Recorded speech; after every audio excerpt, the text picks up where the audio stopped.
All right, guys, before we continue with today's video, I want you guys to know that today's deck profile was made for a tournament that we had at Galaxy Gaming, where we created, Galaxy Gaming created their own ban list and made some new implications to what the ban list is. Of course, they banned a bunch of different archetypes, and then they banned a bunch of cards called Call by the Grave and whatnot. They also brought out cards like Max E1, which is really interesting. So make sure you guys stick around to this deck profile and keep that in mind, because there will be cards that might just shock you. Let's go ahead and get into it.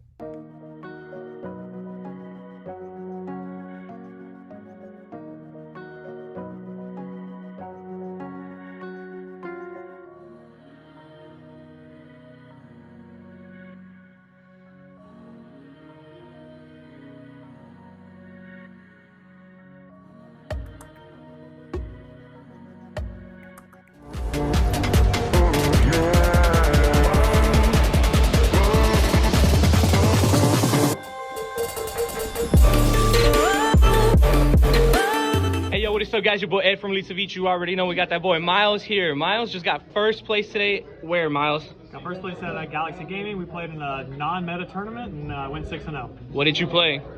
I think we all know I played Drytron. Ah, no, not Drytron, man. They didn't ban it. The dream is not dead. Yeah. So we had our own ban list here, besides what we already have, right? They just made a couple of adjustments. Eva's banned, Perfection is banned, Ultimatus is banned, Vandy's Ruler is banned. A lot of Drytron cards are banned, but they can't hold me down. Ah, no, man. All right, cool. Any shout-outs before we get started? Just all the homies from Scrubs here. Galaxy ran a really good tournament again. They run great tournaments every time, so if you're in the Houston area, come with the Galaxy and play. And yeah, let's get into the profile. Cool. All right, let's go ahead and get into it. So to start off, we played 2 of this. You'll notice in the list we play a lot of 2-ofs. The deck is 41 cards, and it just I got the sense that it kind of just it was more fluid with a lot of 2-ofs. So decided on 2 of this. Played 1 of the Orange Knight. So the card is so clutch. It's one of my favorite one-ofs in the deck in modern deck building, because when you need it, you can grab it, and Nib is obviously hurts this deck a lot. So if you route properly, you can grab this guy and then play through Nib. Then we played this card. This card was legal for this tournament. I actually never drew it, maybe a couple times, and every time I drew it, it was very mediocre. Because I would do it and then my opponent only let me draw 1 card, which I guess is good, obviously. But at 1, it's super sacky. I hope next time we get this at 3 or ban it again. So I did get Max E quite a bit. One game I did take the Max E challenge, gave my opponent 15 cards and killed him. So you know, that's what Drytron does. So played the 1 Max E. And then for the Drytron names, we played 3 Alpha, we played 3 Zeta, then we played 2 Alteus and 2 Gamma. So I ran 10 hard names. I've been a fan of 3-3-3-3, but I think in this type of tournament environment, because Ben 10 is at 1, the 10 names and then extra ways to Ben 10 are the right way to play it. So the 10 hard names was pretty nice. Cool. Then for the rituals, I played Draconids. Obviously, in this kind of tournament environment, having access to this card is just a blowout against so much stuff. So you can Max C and then you can summon this guy and just run over their field and kill them. It's really nice.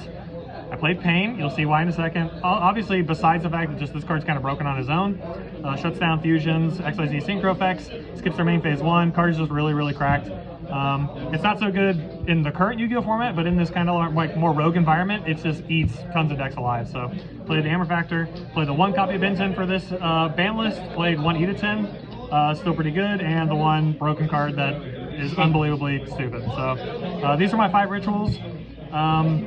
Didn't really put anything else cute into the main deck, just these 5 solid guys. Cool. Then I played 1 Foolish. I think this is the only 1-of spell I play in the main deck. Can Foolish Hammer Factor, can Foolish your names. It's a really good card. Then I played 2 Ritual Spell. If you're familiar with the way I've been playing the deck recently, you know, at Hartford and at locals, I've kind of stuck to playing 2. When you play with 1 and then you play with 2, it feels really hard to go back to 1, because it raises your ceiling on the following turn exponentially. So playing 2 is really clutch. Also in the last round to finish 6-0, I got the first copy DD Crowed and had the second copy and was nice DD Crow, bro. So yeah, I really like 2. And then 2 prep, 2 field spell. Like I said, I was running weird ratios of certain cards. So like, if I draw this and a diviner, or like this and a prep, or this and a couple names, like the deck just flows really well because you play a lot of 2-ofs. So I like to field spell. Then I play just the names. So 3 Nova, 3 Emergency. Of course. Yep, just all the good names. Super mandatory. Yep. And then I'm still on the broken going second card. So I love talents. I love talents to death. I love droplet to death. The deck is like just very aggressive. So you should play the most aggressive going second board breaking cards. And I also felt like in a rogue-ish environment with Call by Band, this was going to be really clutch because I got hand trapped a lot today, but because the deck's power levels are kind of tuned down slightly, Talenting for their starter won me a million games. Like, so I did that a lot. So I used the hand rip effect quite a bit. So yeah, these cards are just, I mean, they're god cards. Hell yeah. And then for the trap I played, and this is slightly controversial, but I will explain the ratio of this. So I played 3 Thunderroller. So just basically the idea behind this deck is to summon Amber Factor, set the trap, and what this does is the ruling with how these cards interact is that if this skips your main phase 1 and this skips your battle, your turn ends. So you proceed to your end phase. So if I Amber Factor Pain you and have this set, your turn is over, I get another free turn. So it's a really like broken combo if you can get it off. And the theory behind this, playing 3 copies, is that anytime I draw this card going first, I basically just get to do it for free, and I can do it under nib. The combo to do this without hard drawing it is really, really easy to get nibbed on. But if I just draw this card, I can do it like for free. And so I actually like playing 3, especially since typically people don't main a lot of spell and trap removal, and the ones they do main are things like Duster. So this card playing into 3 is actually, I think, theoretically the correct call. So play 3 of that. That's really crazy. Yeah, 3 of it's really, really nice actually. I think it's funny because like I think if you were to test 3 on your own, you'd realize that actually 3 is correct. Also, pitching it off droplets is fine going second. So like it's just one of the, it's like a blank card going second that you can just discard for droplet. And in grindy matchups, you can like establish a board and just skip their battle, which like sometimes is just really good. Yep. I mean, that's fine. And then I guess we'll do the extra first. So the extra's kind of boring, but these 2, you have to, they're mandatory in Drytron. The 2 Mu Beta, you have to, it's Drytron. This card, you know what it does. I made Zeus a lot today. Oh god. Oddly enough, I did use the hidden effect of Zeus today, where like I had a LinkTree and Zeus, and we were in like a grindy matchup, and he went, okay, attack your LinkTree, think can I tribute it off? And I was like, sure, I'll take the damage, and then I equipped Arclight from the extra deck and popped his available search for ritual. So Zeus is really nice. Then I played the LinkTree, the Phoenix, the Masquerena, the Unicorn, the Apo, and the Access Code. This card was really, really good in this tournament because Dinosaur is really prevalent, because in this, like I said, in this rogue environment, you could attempt to see Dinosaur, and this card FTKs Dinosaur. Like, their Lost World does nothing against this. And then the last extra card was, oh sorry, not my last one. The last 2 are Griffin and Underworld Goddess. Griffin is how you do the combo to turn skip without hard drawing it. So you send it with Beatrice, make this, and set it, and then skip it on its turn. So there you go, that's the extra deck. And then we'll move on to the good old side deck. 3 Droll. I mean, this card is just really good. It's just really good. It's a really solid card, especially against Rogue. Yeah, and with Max C being in the format, it's kind of funny because like they can Max C you, draw a card, and then you can draw them and turn their Max C off. So nice. That's kind of cool. Nice Max C. Yeah, nice Max C. 2 of this to break boards. It's Drytron, so like I can Natasha take it back. It's cool. Yep. 1 of this. There's gonna be some random 1-ofs in this side deck. I couldn't decide a bunch of cards, but Denko, like normal it into weird backrow decks and just like do Natasha stuff, Drytron stuff. So that was the theory behind her. And then the 1 Lancet because it's searchable. And then I played this card, Audacious Gravity Dragon. Honestly, probably shouldn't have played it. But in theory, it's really cool because it's a level 7 you can search with prep. And then against backrow decks, which I expected there to be a lot of at this like this non-meta Banlist tournament.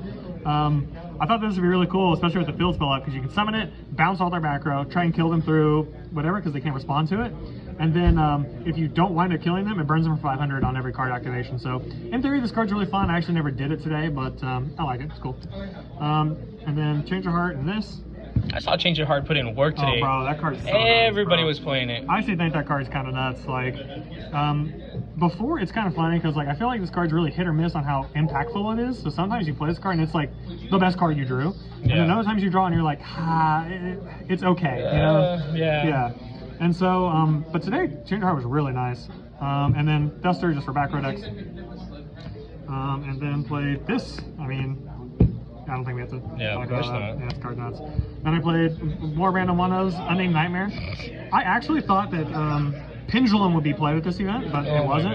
And I was like, this card's an FTK against Pendulum. Just like they never get to set their scales up. So I played one random one-off. It's also just good against like, you know, Monkey Flip, Trap decks, so played that. And then played the one Trap Trick because post-sighting going first, you want a Trap Trick instead of Thunder Ruler because if they know how to beat the Thunder Ruler combo, you just do this instead to set it in your draw phase. So there you go. And then that's the deck. Cool. Any last couple of words before we close it off? Like I said, fun tournament. Shout out to Elite Savij and their Appreciate team, and I'll catch you in the next one. Hey man, congratulations on getting first place out of 60 people. Big tournament. Oh my god, that was a lot of fun. Hopefully we can get another one soon.